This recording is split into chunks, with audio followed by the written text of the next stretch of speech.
In Song of Ocol, a sequel to Song of Lawino published in 1970, Okot Tech presents a complex and thought-provoking exploration of African identity in the aftermath of colonialization.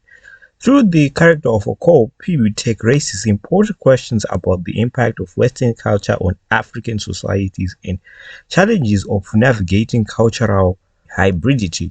In this video, we furthermore delve into the character of Ocol after assessing Lawino in the studio summary we did earlier. We will be looking directly at the evolving beliefs and values over the course of the poem. We examine how his embrace of Western shapes his relationships with other characters and his sense of self, and we explore the broader cultural and historical forces that influence his worldly outlook. Oko's character development in Song of Ko is a gradual process of disillusionment and self-reflection.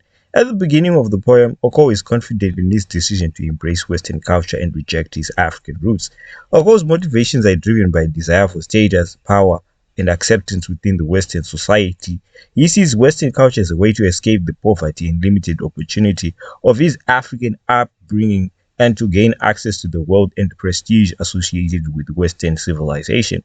Because of this, Ocol speaks with hostility to the various groups of Africans whom he now despises. He insults not only his wife but the elderly, who are usually held as sacred in African culture, like his mother-in-law, which is a terrible traditional taboo that is believed to even bring bad luck in some African tribes. When Okot disposes Lawino's physical appearance, who is largely seen as a representation of Akoli tradition, he might as well be rejecting his entire Akoli heritage as well. He takes a second wife, Clementine, mainly because she personifies those white European idols he is desperately chasing. Okot rejects the idea that Akoli beliefs can provide emotional or intellectual solace. He is ashamed of where he comes from. To be frank, he no longer sees anything good about the African culture and history and wants to cut out these ties for the next generation when he gives his children only Christian names and gives them a Western stepmother with Clementine. However, his wife Lawino fiercely resists to embrace Okol's new Western idols, insisting that Akoli culture is beautiful and perfect just the way it is, causing a lot of heated conflicts between the man and the wife. This forces him to reflect on some of his decisions to a degree, but still, Oko insults African culture while his wife Lawino insults Western culture back. His first words that set the tone, such as, "Woman, shut up, pack your things, and go," bemoans Africa. Oko argues the continent means nothing to him but a fathom of blackness and evil, an indirect reference to the colonial nickname of Africa as being referred as the Dark Continent by Europeans in the 19th century. Oko dreams of cleaning up Uganda with law, order, and wealth, and believes the way to do it is through aggressive introduction of European culture and politics in Akoli community, which is why he is a strident supporter of the Democratic Party, which backs free enterprise and the church. Yet Lawino knows that in spite of all his talk of unity and independence, Oko has rejected his brother, his own blood brother. His library is entirely European, which reveals that Oko's ideas like his clothes are borrowed from the whites.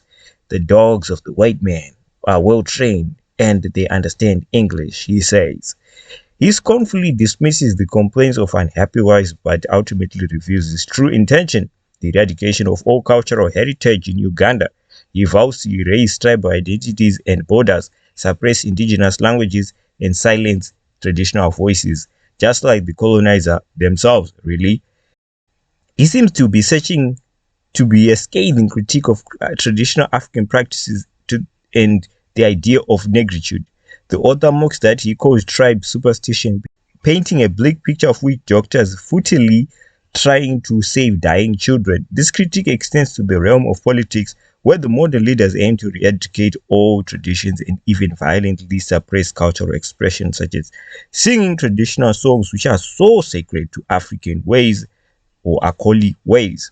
Oko also dismisses African intellectuals who advocate for negritude, a movement that celebrates black culture and identity. Specifically, the author rejects Africa's rich history and achievements like the iconic pyramids of Egypt and the majestic ruins of the Great Zimbabwe. It seems like Akoli cannot even appreciate the things about Africa that's worth appreciating. He asks what they get from adhering to the old ways and answers subjugation, disdain, a lifetime of labor that wears them down to nothing. He says they buy you with 2 pots of beer to lure trade you for 7 cows. In chapter 5, he directly confronts the men, specifically the warriors, declaring the most brutal among of them for their mindless violence and their nakedness. He also criticizes their failure to successfully resist the white colonizers, implying that their savage methods were ultimately ineffective. So that's where you see traces of shame in there. Chapters 6 and 7 discuss those whom Ocol believes are Africa's true warriors, those like himself who fought for freedom. In this struggle, he says the so-called warriors were silent as the Western educated Africans led the struggle. He uses this fact to justify his wealth and expensive habits as well. In the last part of the poem, Ocol makes even bolder claims about the future and even passes more scornful comments on the past. He calls this in a grand peroration, dismissing the great empires of Africa's past and boasting, "We will erect the monuments to the founders of modern Africa, Leopold II of Belgium." Ultimately, Okol's evolving values and beliefs lead him to recognize the limitations of both African and Western cultures and to seek, even sometimes when he doesn't even really know it, to seek more nuanced understanding of the complexities of cultural hybridity.